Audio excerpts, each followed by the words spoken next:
En la siguiente mesa de debate se va a analizar un tema clave, por lo tanto, que es el de si está el empleo integrado en el proyecto de vida de las personas que padecen trastorno mental grave. En esta mesa van a intervenir 5 personas. En el área de salud mental, 5 personas más un moderador. En el área de salud mental interviene el doctor Antoni Corominas Díaz, que es jefe del Servicio de Salud Mental y Adicciones de la Fundación Sanitaria Mollet de Barcelona.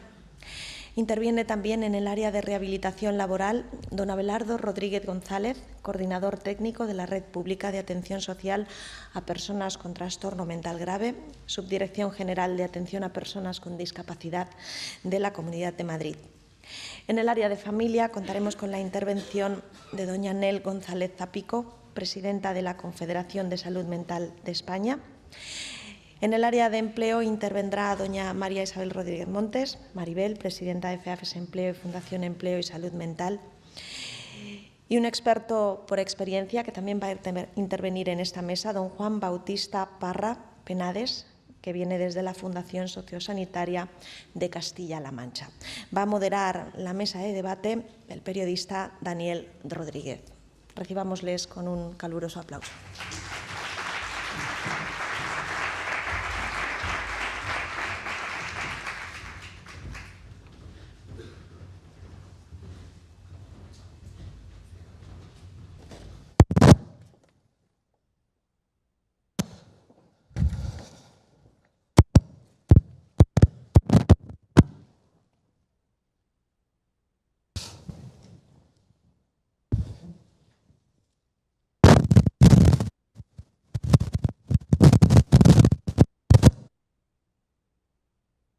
Si no.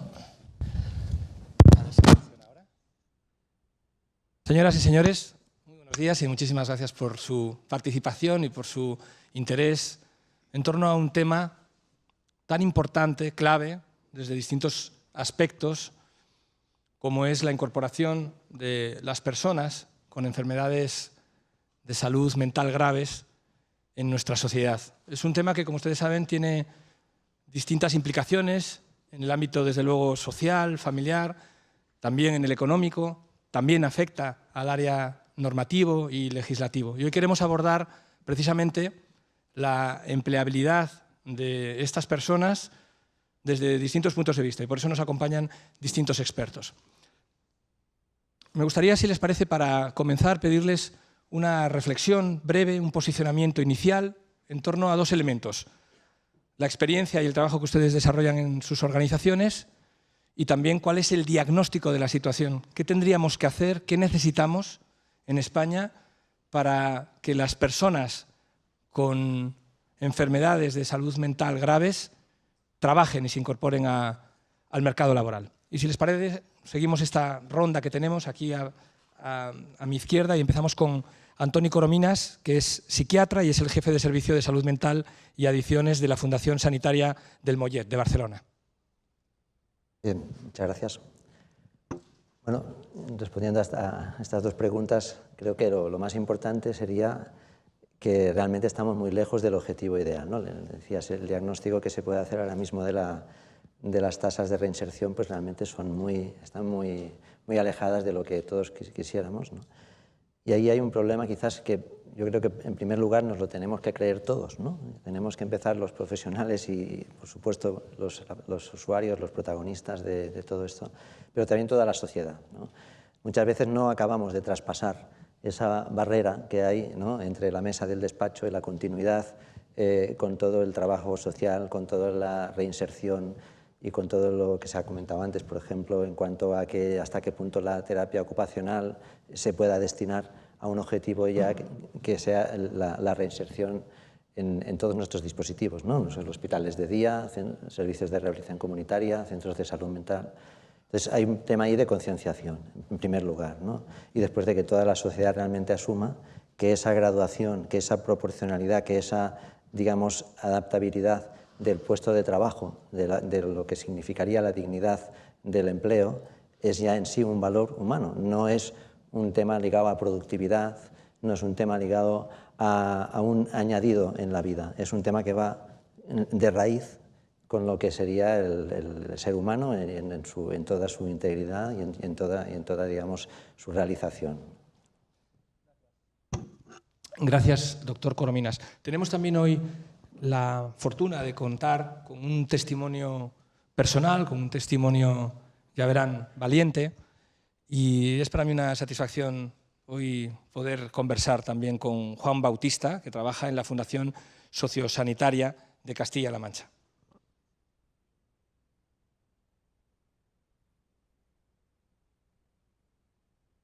Ha sido estar trabajando en la Fundación, un programa muy novedoso, que es el programa Usuario Experto por Experiencia, en el cual yo desarrollo una labor de agente de apoyo mutuo en un centro de rehabilitación psicosocial y laboral. Yo siempre he sido una persona muy activa en cuanto a la búsqueda de empleo, quizás porque me sobrevino la enfermedad con 42 años y yo ya tuve una trayectoria de 22 años de vida laboral, con lo cual cuando yo me diagnostican y empiezan a tratarme, siempre en mi mente estuvo como uno de los primeros objetivos el poder reincorporarme al mundo laboral. Incluso he llegado a cometer errores por intentar hacer formaciones, cursos, o llegué a ocupar un puesto de trabajo en un contrato de 6 meses para el cual en ese momento no estaba capacitado para desarrollar el trabajo. Finalmente, pues me incapacitaron laboralmente para mi profesión habitual. Yo era mecánico industrial y continué buscando trabajo. Hice un curso de gestión y administración de almacenes, lo complementé con un carnet de carretillero de almacén.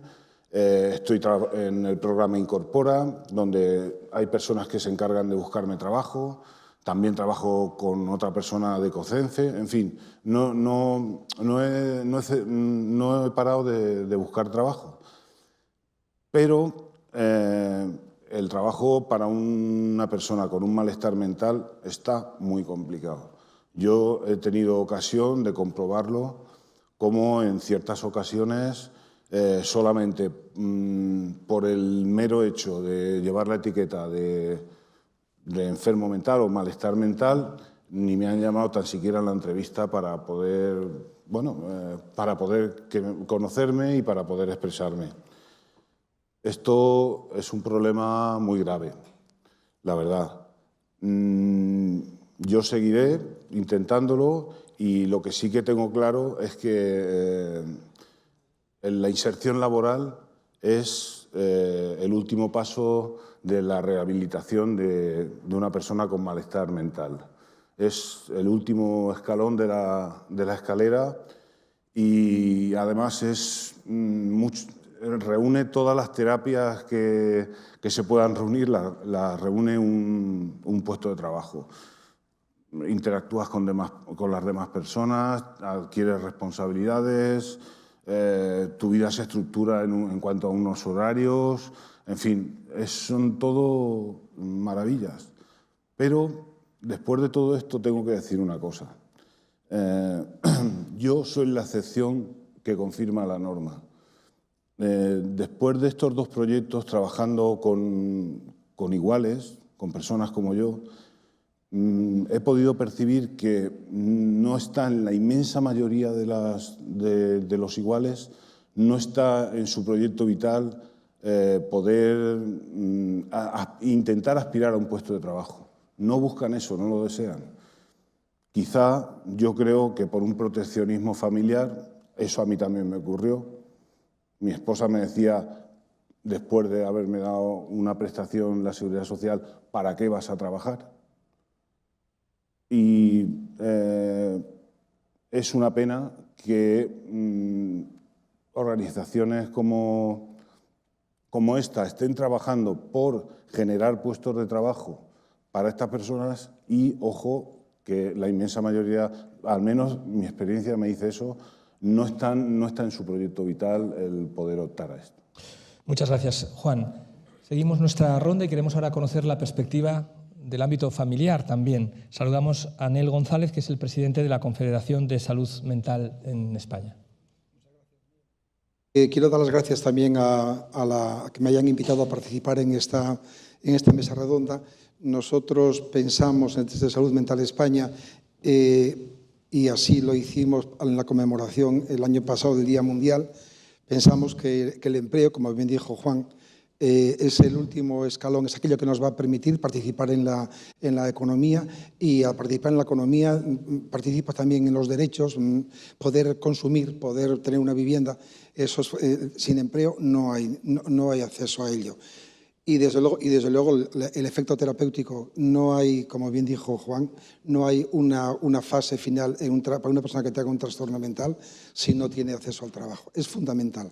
En este país nuestro, pues viendo la tasa de paro que hay, es particularmente difícil acceder al empleo, reclamar empleo para las personas con trastorno mental.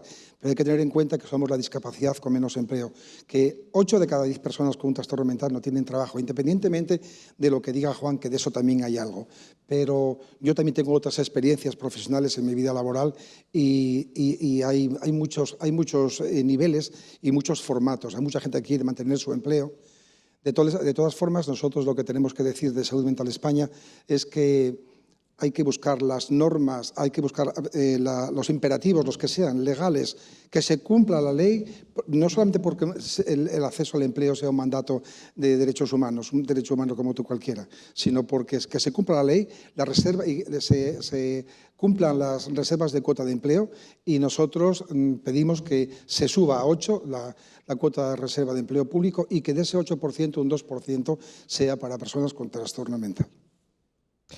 Muchas gracias. Saludamos también ahora a Abelardo Rodríguez, que va a compartir con nosotros la perspectiva y su experiencia desde el campo de la rehabilitación laboral. Él es técnico de la Red Pública de Atención Social a Personas con Trastornos Mentales Graves, pertenece a la Subdirección General de Atención a Personas con Discapacidad de la Comunidad de Madrid. Abelardo. Bueno, pues lo primero, igual que decía Anel, muchas gracias Maribel y todo el equipo de FEAFES Empleo por seguir contando con nosotros. Ya estuvimos en el anterior congreso para hablar de nuestra experiencia. Sin duda alguna, la inserción laboral sigue siendo un reto fundamental en un proceso de atención y de recuperación de una persona con trastorno mental grave. Yo llevo ya 30 años casi, se cumplen este año, peleando por el desarrollo de una red de recursos y dispositivos de apoyo a la rehabilitación e integración social de las personas con enfermedad mental. Ha sido 30 años de mucha pelea, pero también de muchos resultados. Tenemos ahora mismo una red con distintos tipos de dispositivos, centros de rehabilitación psicosocial, centros de día, residencias, pisos, equipos de apoyo y centros de rehabilitación laboral. Más de 6.000 plazas, más de 8.000 usuarios atendidos. Cuando yo abrí el primer centro de rehabilitación laboral en el año 90, sufrí montones de críticas porque el empleo se consideraba algo imposible para las personas con trastorno mental. Me decían, Abelardo, qué tontería, no van a poder trabajar. Las personas con enfermedad mental, por la naturaleza de su problemática, tienen múltiples dificultades y es muy poco probable que trabajen. Hay que hacer otro tipo de cosas para que estén atendidos, pero la inserción laboral no es un objetivo realista. Y sin embargo nos empeñamos en poner en marcha un dispositivo que nosotros llamamos Centro de Rehabilitación Laboral, que viene a sintetizar lo que en la literatura y en las experiencias de hace muchos años viene a permitir ofrecer los programas de rehabilitación, capacitación, preparación y apoyo para que una persona con un trastorno mental grave pueda afrontar los complejos retos del empleo. En este reto hay muchas dificultades, pero también hay muchas luces. Hace casi 30 años era casi imposible pensar que se podía integrar laboralmente a las personas con enfermedad mental. Hoy hay miles de personas con enfermedad mental trabajando y múltiples experiencias de programas, de recursos, de apoyo a la rehabilitación e inserción laboral que demuestran su eficacia. Nuestra propia experiencia.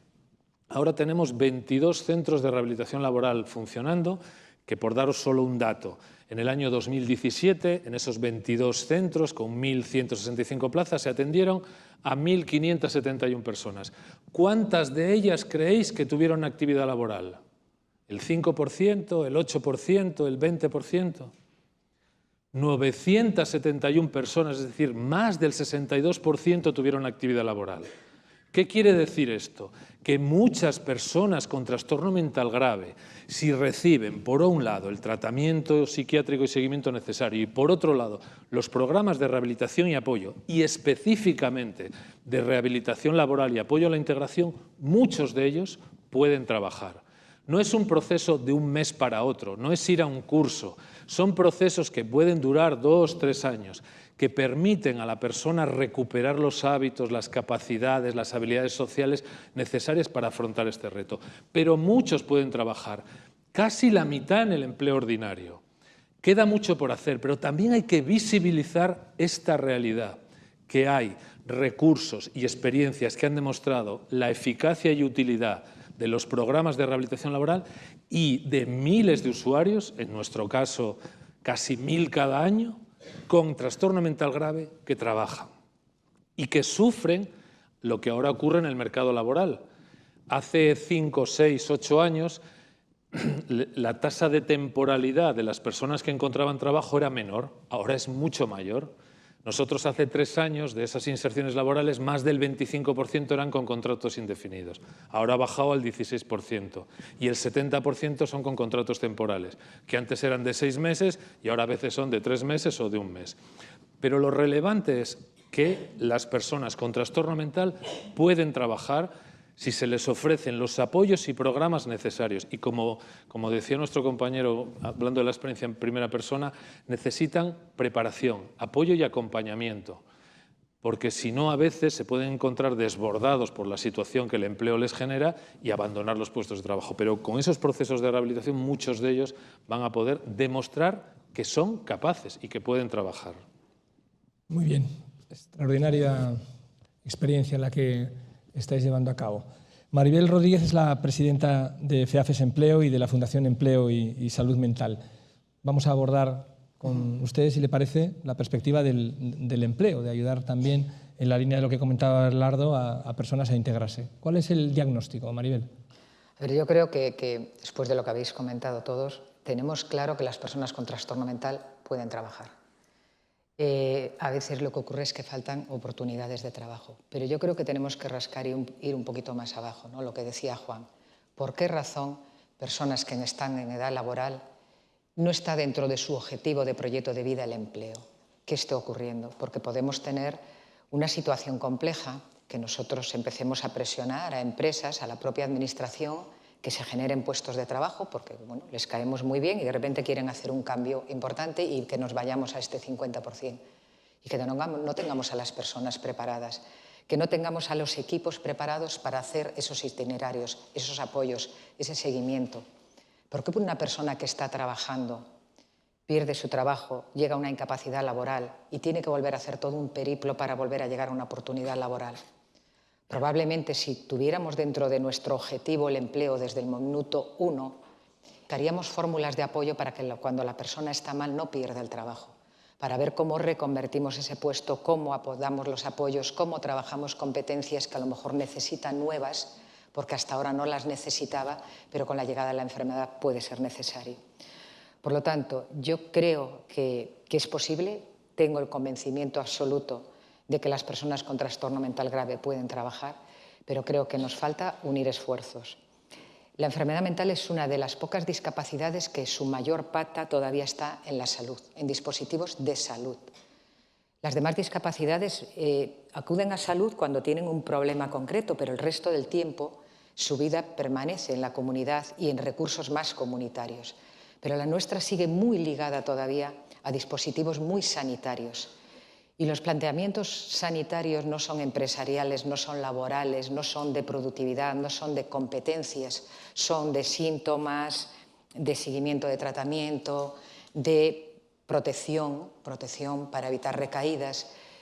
Y lo digo no como crítica, ¿no? Sino como aspectos que deberíamos analizar porque todos ellos están influyendo. El miedo es un derecho y es algo natural. Que una familia tenga miedo, que una persona con enfermedad mental tenga miedo a perder la situación que tiene, que ya conoce, es natural, nos pasaría a cualquiera, ¿no? Pero ¿cómo podemos trabajar anticipándonos a esos miedos, ¿cómo podemos establecer que las personas tengan seguridad y tranquilidad de que pueden empeorar y no pasa nada? En ese momento van a necesitar más apoyos, que se pueden mejorar y no pasa nada, se van retirando apoyos. ¿Y cómo estamos ahí al lado pero no encima? Porque muchas veces ese estar encima hace que decidamos por ellos. Y yo he oído muchas veces, no es tu momento, todavía no estás preparado, espérate, el mercado es muy arriesgado, va a ser un estrés. Bueno, todos hacemos cosas cada día y no todas nos salen bien. Todos intentamos cosas y si has empezado un momento laboral y no era adecuado, no ha pasado nada. Lo has intentado y la experiencia te ha servido para decir, oye, a lo mejor tengo que prepararme un poquito más. Uno va a una entrevista de trabajo y la hace fatal. Bueno, no tiene que repetirse ni flagelarse, no, me la voy a preparar mejor o voy a ver si no era mi momento emocional o si no era el trabajo que yo puedo aspirar. ¿Qué es lo que se me da bien? ¿Qué competencias tengo? ¿En qué puedo reforzar? ¿Qué ayudas necesito? ¿Y hacia dónde quiero ir? Y si no trabajamos todo eso y nos unimos, es difícil que cambie esa sensación de que como objetivo uno esté el trabajo. Y tenemos ese riesgo de que generemos trabajo y las personas no lo tengan dentro de su proyecto de vida. Y a mí sí me preocupa esa parte. Vamos, si les parece, a tratar de analizar si, en primer lugar, el trabajo es, como decía Juan, el elemento, el último paso de la rehabilitación. Juan, ¿tú estás convencido de eso? En tu caso, en tu experiencia profesional, ¿el trabajar qué ha representado?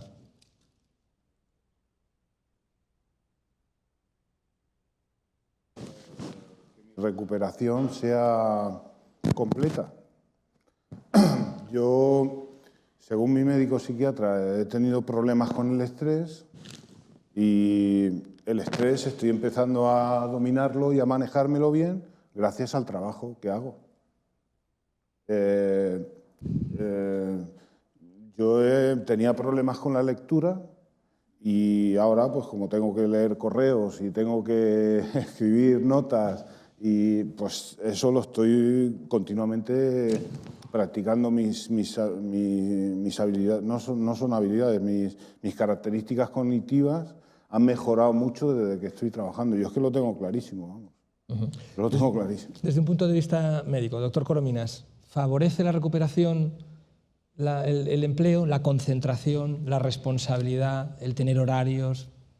Por supuesto que favorece la recuperación de la propia enfermedad o del padecimiento que tenga la persona, pero es que favorece, como decía antes, incluso independientemente de lo enfermo o no que uno esté, ¿no? Realmente tiene que formar parte de un valor fundamental en la vida. Yo creo que ha dicho una cosa muy importante, ¿no?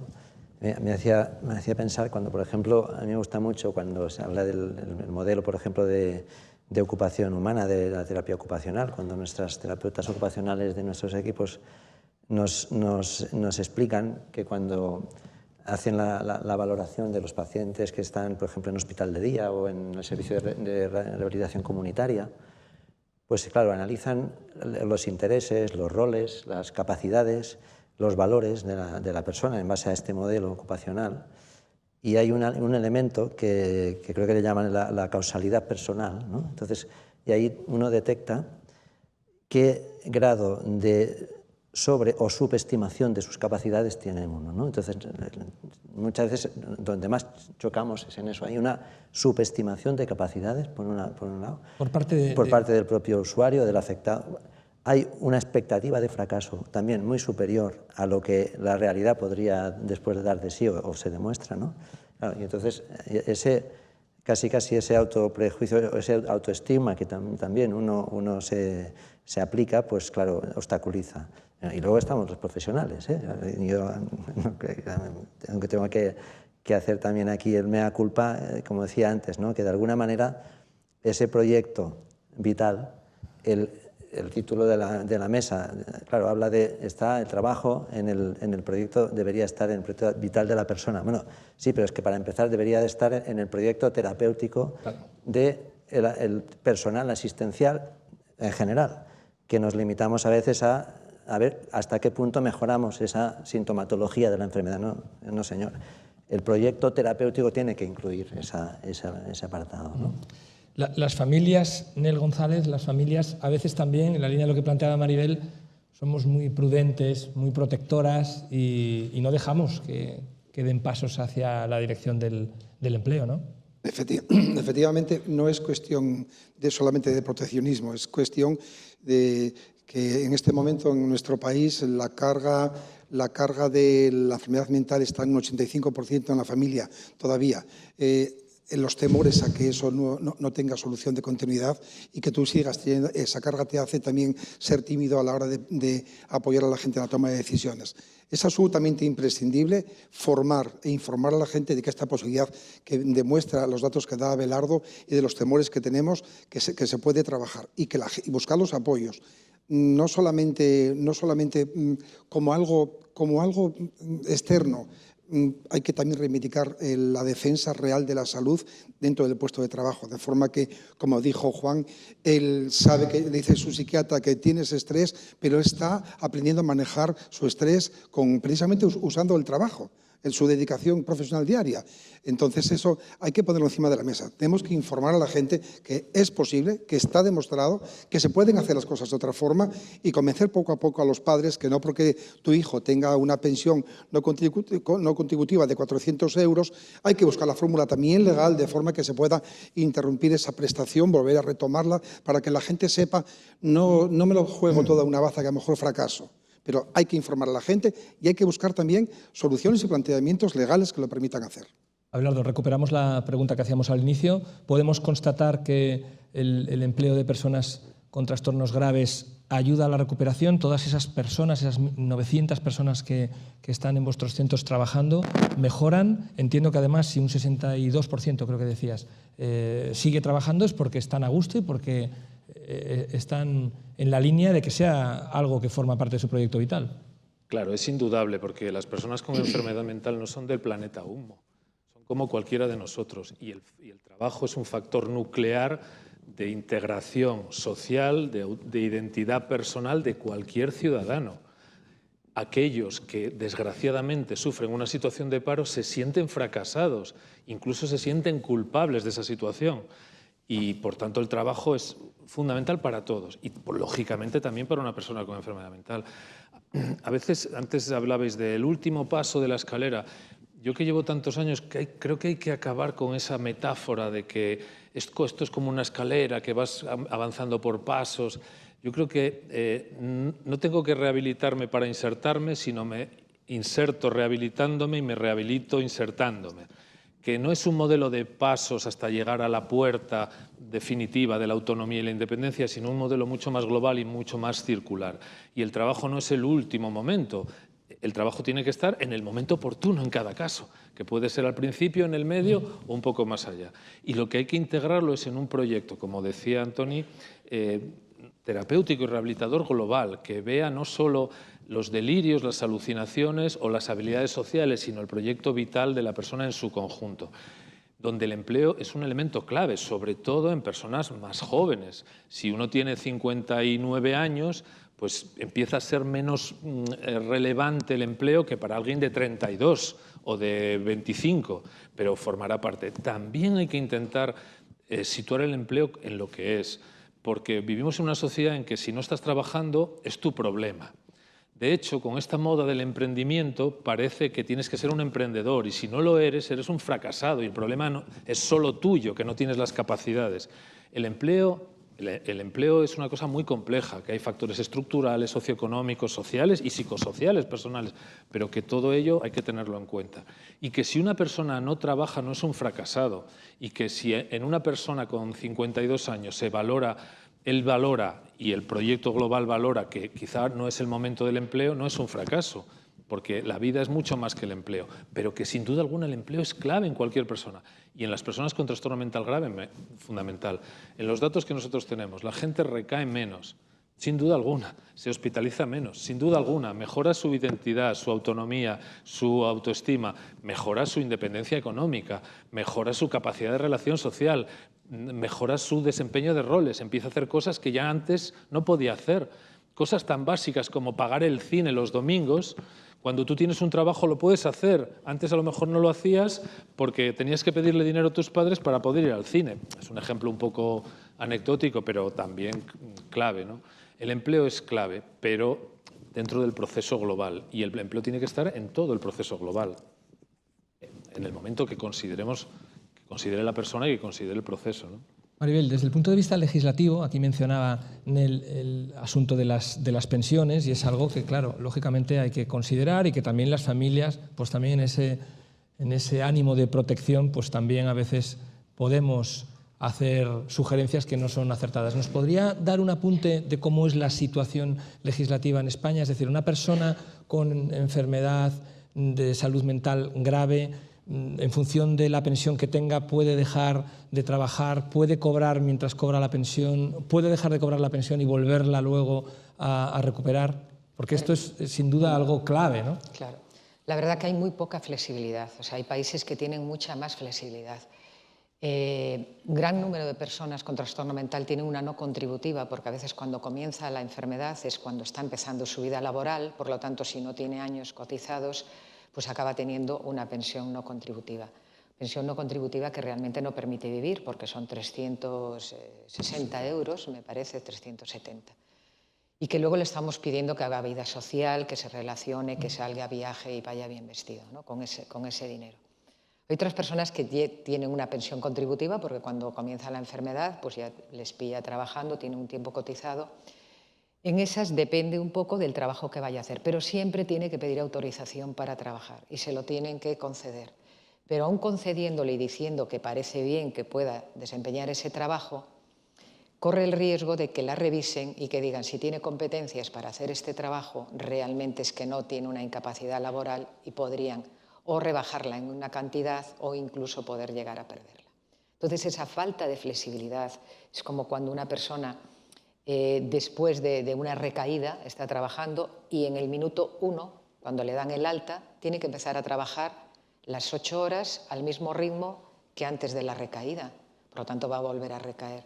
No hay una compatibilidad de baja y trabajo para que escalonadamente se vaya incorporando al trabajo y vaya compatibilizando salario con la parte baja o la parte de pensión o como fuera, ¿no? Entonces, esa rigidez es lo que a veces provoca miedos. Aún así, lo mejor es ir a hablarlo, contarlo y bueno, pues intentar resolverlo. Pero encima de España tenemos la dificultad de que cada comunidad autónoma resuelve de una manera diferente. Claro. Hay comunidades con una rigidez extrema y hay comunidades que entienden que el trabajo entra dentro del proyecto de vida y que favorecen que la persona pueda trabajar. Y hay otras, por ejemplo, como ocurre en Galicia, que desde el centro base, donde se hace normalmente el certificado de discapacidad, no dicen que puedes trabajar, no puedes trabajar. Es decir, con que tú quieras trabajar y el empresario te quiera contratar, si el centro base dice que no puedes trabajar, no puedes trabajar. O sea, piden ese certificado para hacerte un contrato de trabajo. Entonces, la gente acaba no diciendo que tiene discapacidad para no tener que pedir el certificado. Pero si es en un centro especial de empleo, obligatoriamente tiene que presentar los 2 certificados, el de discapacidad y el de que yo, que estoy aquí sentada, digo que tú puedes trabajar. Por lo tanto, esa rigidez complica mucho el panorama, ¿no? de cómo plantea la familia el trabajo, de cómo plantea la propia persona el trabajo. Todos coinciden en que el trabajo, el empleo, es un elemento de recuperación. Ahora les planteo, ¿quién tiene que ser el que dé el primer paso? ¿Tiene que ser la persona que padece la enfermedad? ¿Tiene que ser la familia? ¿Tiene que ser el doctor? ¿Tienen que ser los centros, las asociaciones? ¿Es algo que tiene que ser a la vez? ¿Quién quiera comenzar la reflexión? A ver, yo creo que en este momento, hoy, si lo hiciéramos hoy, tendríamos que empezar todos, porque el grado de motivación que tiene la persona con trastorno mental, tú lo has dicho, es que no entra dentro de su proyecto de vida, o al menos un gran número de personas. Por lo tanto, ahora tendríamos que prestarle la motivación, ¿no? Porque no está ahí. Pero si cambiáramos realmente el paradigma y la persona desde que comienza la enfermedad no deja de formarse, no deja de tener como objetivo pues, hacer una formación para el empleo, el llegar a un trabajo, ya no tendríamos que estar, o sea, estaría ahí como está en un chaval de 19 años que puede estar más motivado para el trabajo o no, pero más o menos va siguiendo un itinerario, a lo mejor no va a la universidad, pero hace otro tipo de estudios o de formación, pero está claro que acaba haciendo algo, que le puede costar más o menos. Por lo tanto, en el momento que estemos en ese proceso natural, La motivación va a estar ahí porque va a ser parte de la persona, pero en este momento tendremos que prestar mucha motivación entre todos porque nos hemos dedicado mucho tiempo a decirle que no pueden. Cuando has dedicado tanto tiempo a decirle algo que no puede o a decirle que es el último peldaño de un escalón, es difícil. O sea, yo ahora mismo saltar 7 escalones, pues que ni me lo planteo, ¿no? Ni me lo planteo. Hay modelos, en Argentina se utiliza mucho el modelo IPS, que es un modelo que trabaja la rehabilitación laboral desde el empleo directamente. Es decir, no hay un proceso de rehabilitación laboral desde ese modelo, sino que dice que el trabajar es lo que te genera las habilidades. Es como lo que se hacía antes en los aprendices de oficios, que estaban desde el minuto 1 con el carpintero y aprendían carpintería in situ, ¿no? En la práctica, aprendía la teoría en la práctica. Este modelo dice que más que hablar de trabajo y de cuáles serían las competencias, ayuda al estar ya haciendo cosas, ¿no? Orientadas a lo que en este momento puedes, pero empezar a andar andando. Los psiquiatras, en concreto, necesitan una sensibilización, digo en conjunto. El colectivo de psiquiatras necesita, en la línea de su primera intervención, necesita una sensibilización sobre este tema. Necesitan abrir una ventana para también hablar en la consulta del empleo. Sí, por supuesto. Los psiquiatras necesitamos una no sé si decirle mayor atrevimiento, mayor sensibilización, o también que incluyamos aspectos como estamos empezando a incluir, de la prescripción social, por ejemplo, no ya solo en temas de empleo, sino en temas de cómo fomentamos o estimulamos a que dentro de ese proyecto terapéutico incluyamos y monitoricemos y sigamos esa continuidad que de alguna manera proponemos a la persona, ¿no? Más allá de tratar pues, su estado agudo y si no solo darle un consejo de que mire usted tendría que hacer un trabajo, ir al gimnasio, bueno, eso se tiene que monitorizar, se tiene que estar encima, se tiene uno que coordinar con todo el resto de recursos que se dedican a ello y a veces nos quedamos ahí un poco encerrados, ¿no? Pero yo abundando en lo que decía Maribel, ¿no? Realmente es también un tema de toda la sociedad. Tenemos un modelo del concepto laboral muy dicotomizado, ¿no? Apto, no apto. De hecho, las propias denominaciones que utilizamos precisamente para intentar ayudar a esto, más bien parece que van en contra, ¿no? Capaz, incapaz, inválido, válido. Entonces, condenamos prácticamente ya desde hace mucho tiempo a la persona con una enfermedad a una cronificación en vía muerta, ¿no? De hecho, las etiquetas a las que hacía mención el doctor Trimoli también, es decir, bueno, trastorno mental grave, antes trastorno mental severo, ahora estamos hablando de paciente crónico complejo de salud mental, ¿no? Sí, muy bien, lo hacemos con toda la buena fe, para al menos identificar a un colectivo más vulnerable que necesitará de más recursos, de más apoyo, pero es que en realidad estamos volviendo a lo mismo, ¿no? Estamos diciendo, no, usted es un crónico que además, de alguna manera, si hablamos de proyectos, estamos hablando de futuro. Si estamos hablando de cronicidad, nos quedamos en el pasado, ¿no? Habría que resincronizar a la persona con un problema de salud mental o cualquier otro tipo de enfermedad con la sociedad y darle también esa oportunidad de que dentro del abanico de posibilidades están muchos grados de integración. No tiene por qué estar uno siempre al 100% en un nivel de competitividad absoluto, pero es que ni la persona que no tiene ese tipo de padecimiento. Estamos, yo creo, en un modelo muy extremado entre el estar al 100% o el no serviría para nada, ¿no? ¿Quieren hacer algún comentario? Yo creo que todo esto, que el empleo no entre dentro del proyecto vital de una persona con trastorno mental, tiene una base más perversa y más antigua. Es el propio estigma. Que hay que identificar en todos los sitios, en los profesionales, en todos los recursos y en la persona, en el empresario también. Yo puedo hablar de mi experiencia profesional de 42 años en una gran empresa. Abelardo lo conoce porque es de Gijón como yo. Bueno, entonces somos tres. Somos tres ya. Somos mayoría. Pues aquella empresa tenía 28.000 trabajadores, ahora ya con los proyectos de la Toyota ya quedaron 4.700, pero bueno, yo me prejubilé, trabajé 42 años, desde los 18 hasta los 60, en un taller. Y ahí, ahora acoto con lo que decía Alberto en la lección, lo fundamental es crear clima de normalidad, hablar de ello.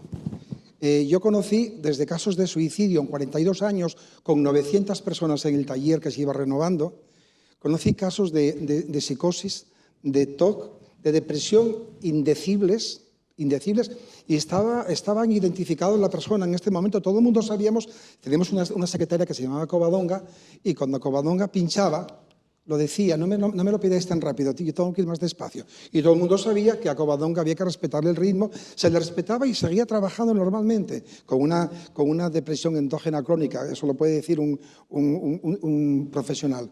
Pero conocimiento, formar a la gente, informar a la gente. Las redes tienen que ser naturales, apoyar a la gente. Yo me prejubilé y en mi puesto pusieron a 2 asistentes que yo tuve 2 años antes de prejubilarme. Uno de ellos debutó con una psicosis porque su mujer lo abandonó, marchó con su hija, era una chica de Brasil, lo abandonó, el hombre tuvo un brote psicótico que ahora derivó en un TOC. Está trabajando en una acería donde pasan las grúas con carga líquida y tiene personal a su mando. Se puede hacer. Para eso tenía la fortuna de conocerme a mí y decir en el momento, esto es esto. Y desde el primer momento acompañar a esta persona. El pronóstico es totalmente diferente. Y claro, el médico que la atiende, pues dice, este hombre ¿por qué sabe tanto? Sabe tanto porque está apoyado. Y tiene una red y todo el mundo sabe, que no digo el nombre, que este hombre de vez en cuando es una persona que da una voz más alta que otra y la gente ya lo conoce y no pasa nada. Y son años y años y años. ¿Y cuánta gente yo conocí, casos de suicidio, que se hubieran evitado si yo hubiera conocido eso hace 40 años? Yo esto lo conozco hace 20, no hace 40. Es una cosa increíble. Hay que formar a la gente, hay que hablar con naturalidad. No quiero decir que tengas que hipotecar tu vida, no, yo tengo psicosis. No. Yo también quería hablar del mantenimiento del puesto de trabajo, de la salud dentro del puesto de trabajo, que la gente esté a gusto con sus peculiaridades y que sea entendida por los demás y apoyada cuando lo necesite. Eso no es un gran mérito, pero es una cultura diferente. Tenemos que identificar el estigma ahí donde esté y que la gente crea que pueda rehacer su vida con trabajo o con deporte de vela, con lo que quiera. Me gustaría profundizar precisamente en qué tipo de trabajos pueden hacer las personas con enfermedades de salud mental grave, si pueden hacer todos los trabajos, si tienen que ser unos determinados trabajos y cómo es la forma de comenzar a trabajar. Abelardo, la experiencia vuestra, ¿qué dice? Daniel, permíteme y no te enfades conmigo. No, si seguramente en la formulación de la pregunta ya no lo he planteado bien. El ejemplo de esa pregunta es un ejemplo de estigma. Y tú imagínate que yo le preguntara al auditorio, a todas las mujeres, ¿cuál es el trabajo idóneo para las mujeres? Todo el mundo diría, ¿pero qué estás diciendo, Abelardo? Depende de cada mujer, de su formación, de su historia, de sus intereses, de su experiencia. Con los colectivos con discapacidad o en situación de vulnerabilidad convertimos lo que es un adjetivo, el problema, en un sustantivo y categorizamos como si todos fueran iguales. Y es una pregunta que se repite mucho y es normal, pero aprovecho tu pregunta para aclarar que no hay un trabajo específico para una persona con trastorno mental grave, ni para los asturianos. ¿Todos los asturianos trabajamos en la acería o en la mina? No. ¿Todos los rumanos roban? No. Aunque en los periódicos pongan rumano roba, pues no roban todos los rumanos. El estigma, lo ha dicho muy bien él, es clave. Tenemos que ser peleones contra el estigma y con peleas de largo plazo. El estigma no se resuelve con una campaña en la tele. El estigma se resuelve con lo que decían él, con lo que se llaman estrategias de contacto, conocer. Yo que llevo 30 años he sufrido que no me dejaran abrir centros, casi me linchan comunidades de vecinos por abrir centros y vas aprendiendo estrategias para poco a poco que esos centros se vayan abriendo. Y una vez que se abren, la gente ya no ve a Aníbal Lecter o a un psicópata con una sierra mecánica, ve a Juan, Pedro, María, que algunos son sus vecinos y cambia. Vecinos que en el 2007 hacían manifestaciones contra un CRL, 4 años después ese CRL organiza un taller solidario de ropa, que esos vecinos que se manifestaban contra ellos van a ese taller a recoger ropa y son atendidos por personas con enfermedad mental. Ha cambiado radicalmente la perspectiva. Cuando una persona con trastorno mental de cualquiera de nuestros centros va a un instituto a hablar con chavales de la ESO, de bachillerato y cuenta experiencias en primera persona, cambia la perspectiva. A veces también los profesionales somos portadores de estigma. Lo decía Antonia, hay mucho paternalismo terapéutico o rehabilitador. Hay que huir del paternalismo, hay que individualizar, pensar en la persona y apoyar procesos. Es decir, no de todo o nada, sino procesos de rehabilitación y recuperación. Los apoyos necesarios en cada momento para que cada persona vaya alcanzando sus objetivos vitales. Los propios empresarios. Hace 30 años parecía imposible que un empresario te dijera yo voy a contratar a una persona con enfermedad mental. En nuestra experiencia, hay aquí compañeros que trabajan en nuestros CRL, hay toda una red de contactos, de intermediación con empresas que al principio te cuesta y van abriendo puertas, oportunidades. Es muy útil una estrategia que se usa bastante en nuestros centros, que es lo de las prácticas no laborales. Cuando un empresario conoce a Pedro, a Juan, no conoce al psicótico, conoce a Pedro, a Juan, ve que puede trabajar y luego le contrata. Acabas de abrir una ventana para que en vez de 1 haya 2 y luego 4. Hay gente trabajando en Decathlon, en Ikea, en Carrefour, en McDonald's, en un pequeño estudio de publicidad o en un taller. Esos son los ejemplos cotidianos que van a abrir y romper el estigma. La legislación es fundamental, pero no esperemos de la legislación milagros. Ahora mismo, el 2% de las personas que son contratadas por cualquier empresa de más de 50 trabajadores obligatoriamente tendrían que ser personas con discapacidad. Se cumple poco y mal, y se cumple menos en el caso de las personas con trastorno mental. Poner una cuota es importante, pero la cuota por sí misma no lo va a resolver, hay que empujar todos. Y sobre todo también ofrecer a personas con trastorno mental procesos de apoyo, acompañamiento, preparación, rehabilitación laboral para ese proceso de inserción laboral, para no dejarles solos frente al mundo, para facilitar que tengan más capacidad para enfrentar esos retos complejos que supone buscar un empleo, pasar una entrevista laboral, en un empleo relacionarse con los compañeros, aguantar el estrés, como él explicaba. Eso es clave y todo ello irá cambiando. Y visibilizar ejemplos, no de enfermedad mental, sino de personas. Lo que cambia tu perspectiva es que conozcas a una persona que está trabajando, que es capaz, y luego te enteras de que es una persona con cualquier enfermedad mental. Y dices, no es esa cosa inútil, peligrosa que yo pensaba que eran los enfermos mentales. Es Juan.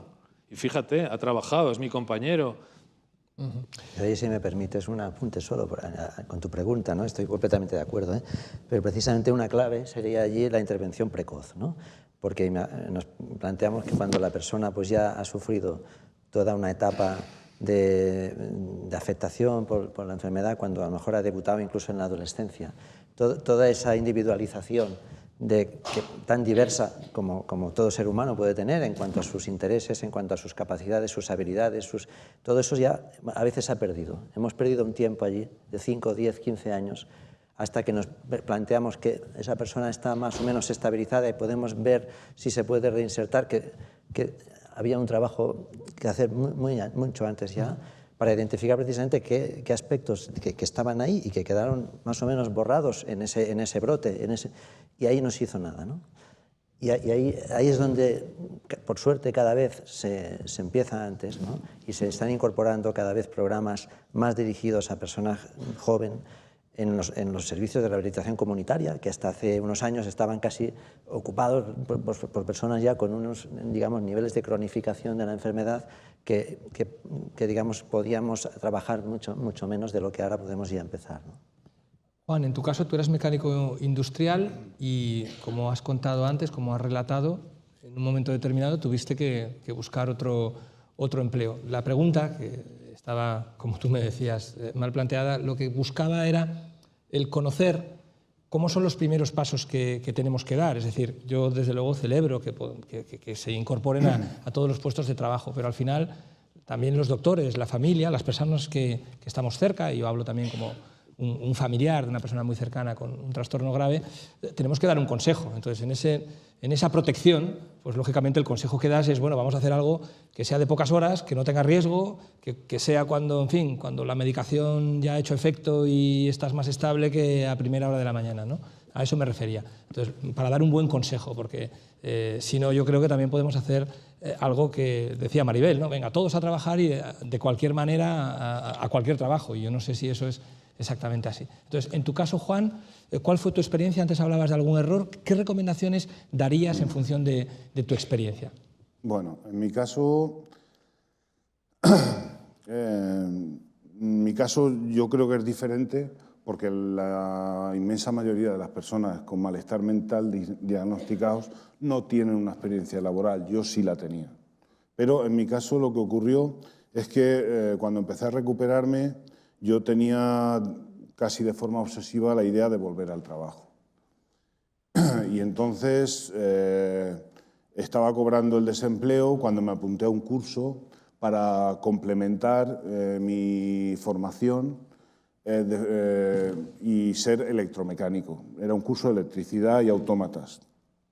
Entonces no pude asistir al curso, me tenía que desplazar a 100 kilómetros para hacer el curso todos los días y yo hice el curso, pero no me enteraba. No tenía la capacidad en ese momento de asumir todo lo que es la materia que se estaba impartiendo y demás. Posteriormente entré en una empresa con un contrato de 6 meses y en la empresa entré como mecánico, pero me ocurría un poco lo mismo. Mi cabeza no estaba ágil, entonces no tomaba la medicación que tomo ahora. Eso hay que tenerlo en cuenta. Tomaba medicaciones que, no sé, yo las toleraba peor o eran mayor dosis o no sé lo que sería, pero yo no estaba ágil de... Claro, yo estaba allí para resolver problemas y averías y para eso no tienes todo el tiempo del mundo. Tienes que tener una respuesta rápida y a veces problemática porque no tienes el repuesto adecuado o no se puede parar cierta línea, o en fin, características propias de solucionar averías. Y ahí a los 6 meses no me renovaron, yo sabía que era normal que no me renovasen y entonces empecé a trabajar en mi centro de rehabilitación, hice un curso de administración y gestión de almacenes y también hice un taller laboral en el centro que, fijaos, consistía en cómo sobrevivir a una entrevista cuando tienes es decir, ocultar de la mejor manera posible cuál es tu característica patológica para que así no te rechacen. Entonces, esa ha sido mi constante, la formación. Yo recomiendo, cuando uno se vea con fuerzas, y también estoy de acuerdo con lo que se apuntaba antes, tenemos que apoyar a los usuarios, el entorno tiene que animarlo, tiene que apoyarlo y una vez una persona decida dar el paso, adelante y que no se ponga ningún tipo de metas. Hay cosas que también son paralelas al empleo. Por ejemplo, yo trabajo con usuarios que tienen el carnet de conducir y están pensando en dejarlo perder, no renovarlo. Entonces, yo para encontrar trabajo, yo creo que una de las cosas más básicas que hay en esta sociedad es disponer de un carnet de conducir. Y entonces yo les animo a que cuiden también esos aspectos, que busquen trabajo, pero que estén en condiciones de poder coger un vehículo, que también estén en condiciones de formarse lo mejor posible y que no se pongan metas, simplemente que tengan una actitud positiva y una actitud de valentía y de no tener ningún tipo de problema en ese sentido. Tú planteabas, Juan, planteabas el hecho de en una entrevista ocultar o que pasara desapercibida la patología. Yo quiero plantear esto también en la mesa. Abelardo, ¿cuál es la recomendación? ¿Qué tiene que hacer el paciente? ¿Decirlo, no decirlo, ocultarlo? Retomo con la pregunta anterior. Tú antes decías, ¿cuáles son los primeros pasos? Yo creo que Juan lo ha explicado perfectamente. Primero, sentido común e individualización. Si una persona está en una fase de crisis, digamos, aplastado por la sintomatología, pues es poco oportuno un proceso de empleo. Pero una vez pasada esa fase, lo que habría que conseguir en todas las zonas de nuestro país es que cada persona con trastorno mental grave, aparte de tener su servicio de salud mental para su adecuado tratamiento, cuente con recursos, llámense como se llamen, nosotros lo llamamos CRL, en Andalucía Servicios de Orientación Laboral, en Castilla-La Mancha CRPS-IL, recursos que apoyen esos procesos. un elemento clave del proceso es la orientación vocacional. Juan lo decía, muchos no han tenido experiencia laboral.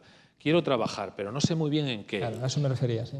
Entonces, ayudar a la persona para que conozca sus cualidades, capacidades y también dificultades y las características de las distintas áreas laborales para ver cómo encajan mejor. ¿Y eso en vuestros centros lo hacéis? Eso es un elemento clave de los procesos de rehabilitación laboral, la orientación vocacional o la orientación laboral. Porque yo puedo querer trabajar y a mí me gusta mucho andar en moto, pero de ahí a poder ser mecánico de motos hay un salto de gigante. Él lo decía muy claramente. Yo estaba en un determinado momento que tenía dificultades cognitivas, de asimilación. Pues en cada momento tienes que ver cuáles son las cualidades, capacidades que uno tiene para ver en qué encaja. Y luego apoyar ese proceso que en muchas ocasiones el fracaso de una persona con trastorno mental en un empleo no es la tarea en sí misma. Muchas veces es el manejo de las relaciones sociales en el ambiente laboral, las tensiones, el estrés, la relación con el jefe, con los compañeros. Eso requiere preparación, entrenamiento y acompañamiento. Por eso es clave. Antes decía Maribel, el programa IPS, que bueno, es una manera del modelo de empleo con apoyo. Yo, que lo probamos en Madrid, de libro, y lo que vimos es que si no hay procesos que acompañen de un modo integral, el empleo con apoyo como tal, digamos, empezar en el empleo sin haber preparado mínimamente a la persona, conduce en muchas ocasiones a ciertos fracasos. Hay que hacer procesos integrales. Por eso, por ejemplo, en nuestro centro de rehabilitación laboral hay preparadores laborales para apoyar el empleo, pero también hay procesos de orientación vocacional para que Juan, Pedro, María vean cuál es el área laboral más ajustada a sus posibilidades. Y esos son elementos absolutamente claves. Y luego, cada persona va a ir avanzando y que tenga los apoyos oportunos. Nosotros, de muchos de los que están en los centros de rehabilitación laboral, ya están trabajando. Dices, ¿por qué no le das el alta si ya está trabajando? Pues porque hay que seguir dándole apoyo, y a veces el apoyo consiste en un móvil. Que el técnico de integración laboral del CRL, el psicólogo, el terapeuta ocupacional, estén disponibles para que Juan les llame, oye, joder, estoy en el trabajo, tengo un problema, acabo de discutir con mi jefe, estoy muy nervioso. A lo mejor solo con una llamada de móvil, él se calma, se tranquiliza, resuelve ese problema y sigue trabajando. El mantenimiento exige también apoyos, porque si no dejas a las personas a veces solas y necesitan apoyos para mantenerse en el puesto de trabajo. Y esos son elementos clave. Yo creo que una diferencia también de los apoyos con otras discapacidades, en otras discapacidades el apoyo es un tiempo, la persona se integra, se acopla, coge un ritmo y ya lo retiras totalmente. En salud mental no es así. Puedes necesitar ahora muy poquito apoyo, dentro de 6 meses mucho, volver a no necesitar nada. Hay gente que está en un ritmo muy bueno de trabajo y tiene un bajón y tarda bastante en volver al punto del que ha partido, ¿no? Por lo tanto, tenemos que tener en cuenta que los apoyos tienen que ser flexibles y ajustados a cada persona. Y luego otra parte, por esa parte de estigma, no siempre aceptan o aceptáis bien un apoyo presencial, porque a veces el apoyo presencial es señalarte, es decirte, oye, estoy aquí porque a ti te falla algo. Entonces también hay que cuidar mucho esa parte, cómo se dan los apoyos, por ejemplo. Yo he trabajado con grupos de apoyo y era un grupo de WhatsApp en el que participaban las 4 compañeras que estaban trabajando y yo como terapeuta, y desde el WhatsApp ellas mismas se daban apoyo y yo intervenía si era necesario, pero no era presencial. Ni el jefe se enteraba, ni el coordinador, solo se tiene que enterar cuando uno quiere. Lo de sacarse el carné o no es otra cosa. ¿Por qué automáticamente se le dice mejor no uses tu carné de conducir?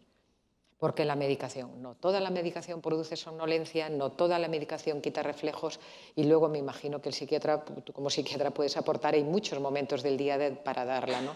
Si yo tengo que levantarme a las 7, no es lógico que me tome la que más sueño me da a las 7, porque entonces voy a dormirme. Pero si me tomo un jarabe para la tos que tiene codeína, también tengo que tener cuidado.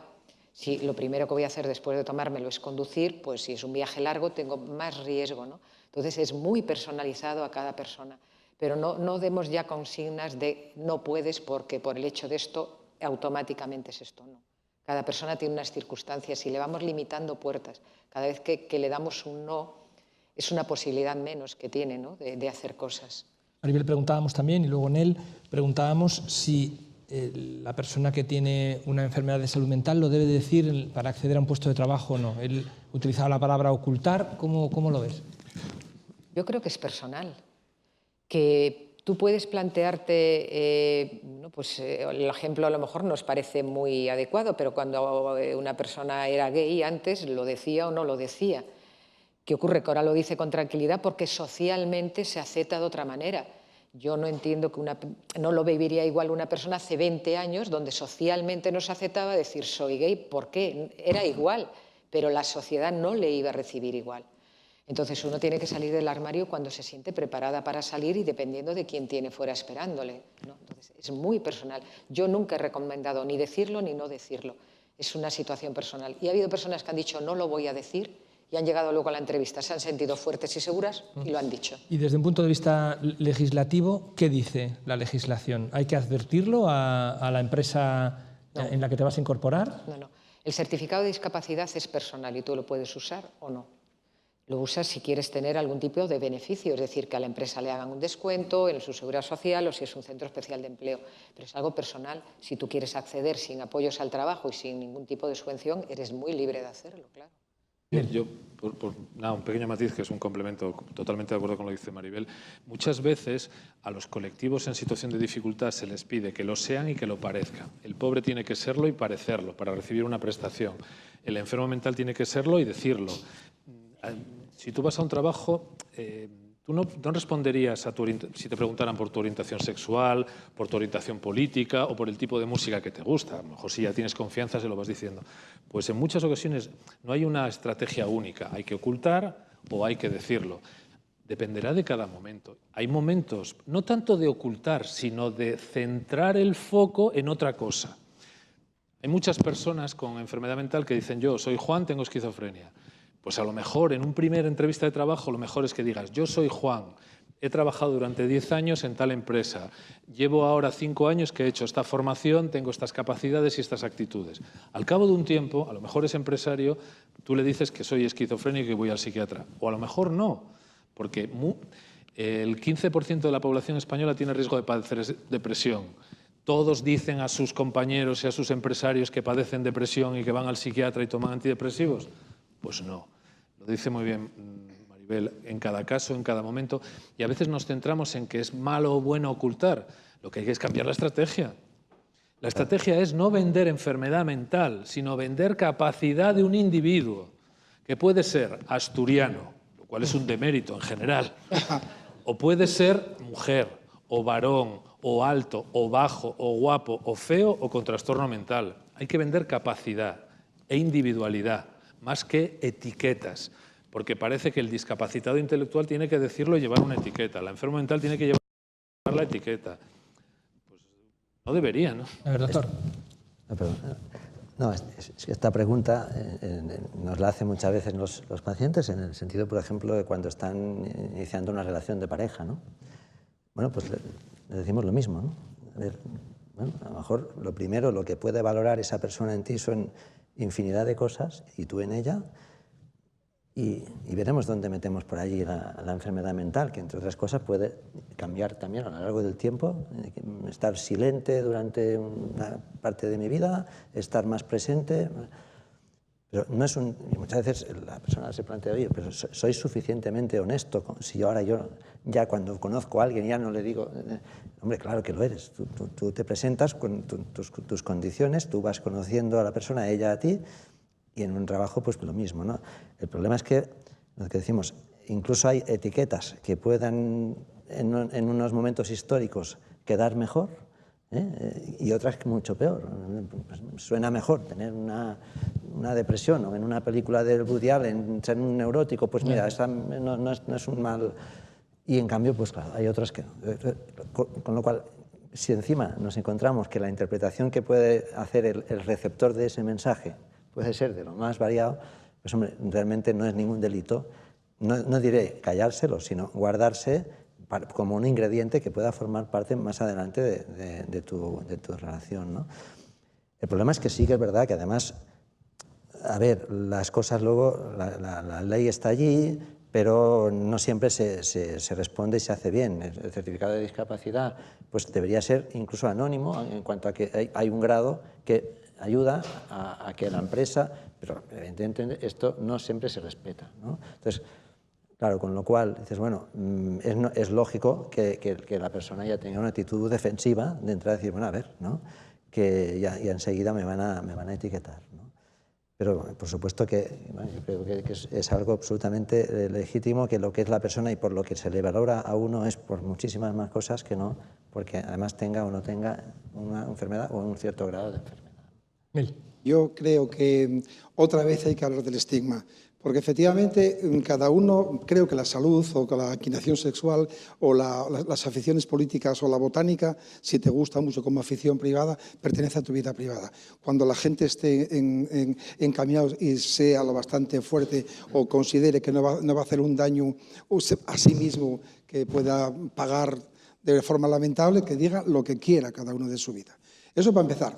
Pero otra vez más, yo vuelvo atrás, hablando de lo que decía Abelardo, una vez más, estamos hablando del empleo, de algo necesario para las personas con trastorno mental grave, bueno, para todo el mundo y especialmente por la función terapéutica que tiene. Pero una vez más estamos viendo que cualquiera de las fórmulas que estamos hablando, bien sea empleo con apoyo, que sea... ponemos encima de la mesa una gravísima carencia. En este país nuestro no hay suficientes recursos para atender a la gente adecuadamente.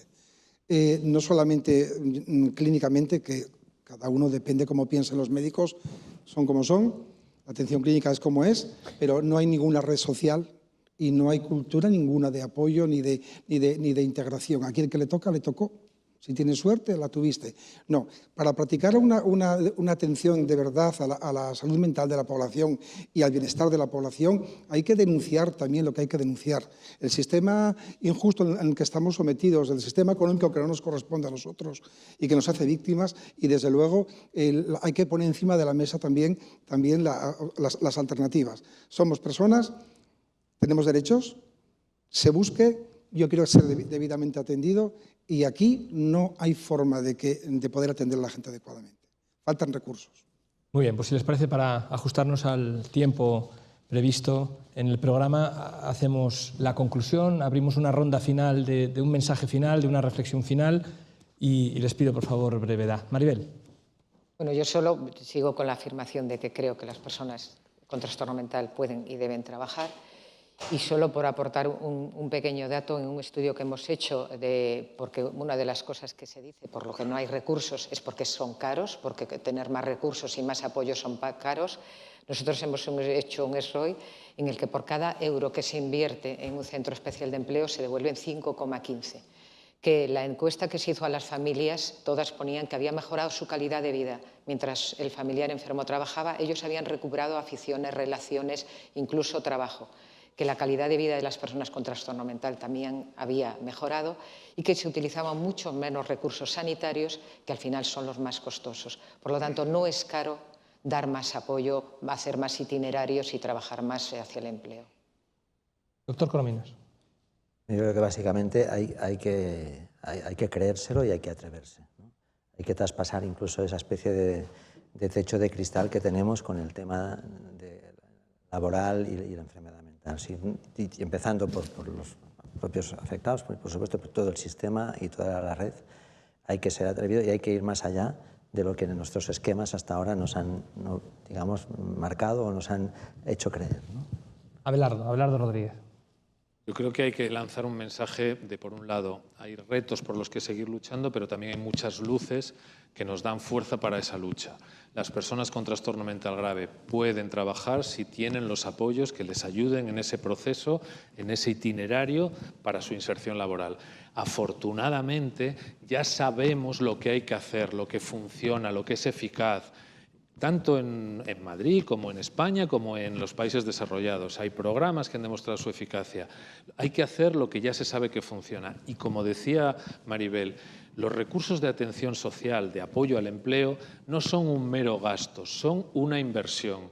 Yo que me tengo que pelear cada año por un presupuesto, parte de la argumentación ya no es hace falta hacer centros para mejorar la atención, sino esto crea riqueza. Nuestra red, 6.000 plazas, 8.000 usuarios atendidos, 200 centros, 67 millones de euros, 1.300 profesionales trabajando, que si no, no trabajarían, casi 1.000 usuarios trabajando, que cotizan. Además de toda la reducción de costes sanitarios que supone una buena red de atención social. Recaes menos, te hospitalizas menos. Estos recursos son eficientes y son necesarios y permitirían, si se ampliaran y se igualara un poco la situación de las comunidades autónomas. Hay un problema de desequilibrio territorial. No es lo mismo vivir en un sitio que vivir en otro para tener más o menos oportunidades de apoyo. Y eso habría que, desde el Ministerio, aunque todo esté transferido, hacer como esfuerzos mínimos de igualación para conseguir que esa realidad de que las personas con trastorno mental pueden trabajar, pero necesitan los apoyos pertinentes que les ayuden en ese proceso. Y la realidad es que pueden. Nel González. Pues yo haría el llamamiento para seguir trabajando para cambiar esta realidad que es profundamente injusta, que no solamente porque sea una cuestión de derechos humanos, sino porque es una cuestión de economía de Estado. Hay que atender adecuadamente a la población, a la salud mental de la población. Hay que empezar a tener en cuenta también el bienestar de la población y el empleo es una parte más de ese bienestar. Por lo tanto, todo se resume en una frase. La salud mental y el bienestar de la población debe ser una prioridad política. Juan Bautista. Permitir que haga una reflexión personal. Tengo 51 años y cobro una pensión contributiva. Cuando cumpla 55 tengo derecho, si lo solicito, a pedir un 20% más de mi pensión y lo que espero es nunca llegar a cobrar ese 20% más.